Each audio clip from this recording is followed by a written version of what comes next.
अस्सलाम वालेकुम। आज की एक सीरी में जो मैं बताना चाहता हूँ वो कुश्ता तूतिया है कि किस तरीके से तूतिया के जौहर से हम कुश्ता तूतिया तैयार करते हैं। मिसाल के तौर पर ये मैंने बताया कि आप पहले जौहर तूतिया तैयार कर लें, उसको हम नाम जौहर का देते हैं। मतलब कि आप लोग ले लें, जिस्त के टुकड़े ले लें, 10-12 किलो पानी ले लें, एक जार में एक मर्तबान में डाल दें और थोड़ा सा तूतिया 1 पाव डाल दें, 10-12 दिन पड़ा रहने दें। उसके बाद मुकत्तर करें और उसको खुश्क कर लें।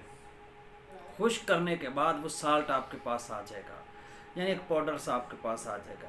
अब इस पाउडर को आधा जो है वो नीचे रखें, आधा ऊपर रखें, बीच में कुछ जो नीले की डली है वो रखें।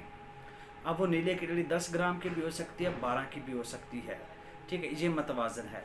और 12 घंटे आग जलाएं, खुश्क सर्द होने पे निकाल लें। या एक कोज़ा लें, उसमें वही पाउडर आधा नीचे रखें, आधा ऊपर रखें, बीच में जो तूतिए की है वो डली डाल दें और 2 किलो की आग दे दें। सर्द होने पर निकालें। दोनों तरीक़ों से आग दे सकते हैं, उस तरीके से भी, उस तरीके से भी। ये एक मामला हो गया।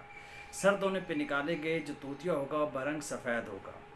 इसको आप जो है वो इस्तेमाल कर सकते हैं। अब सवाल ये है, अगर वो जंगार दे रहा है तो एक आध आग और दे दें। अब सवाल दूसरा ये है कि अगर उसमें करंट नहीं है तो फिर क्या करें, हम कैसे करंट पैदा करेंगे, उसको कैसे तेज़ आवर बनाएंगे।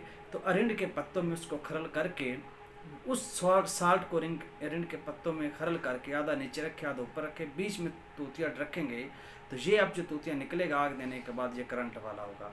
और इसको शीर मदार पे अमल करवाएं, आगे चीज़ों को जारी करवाएं। शुक्रिया।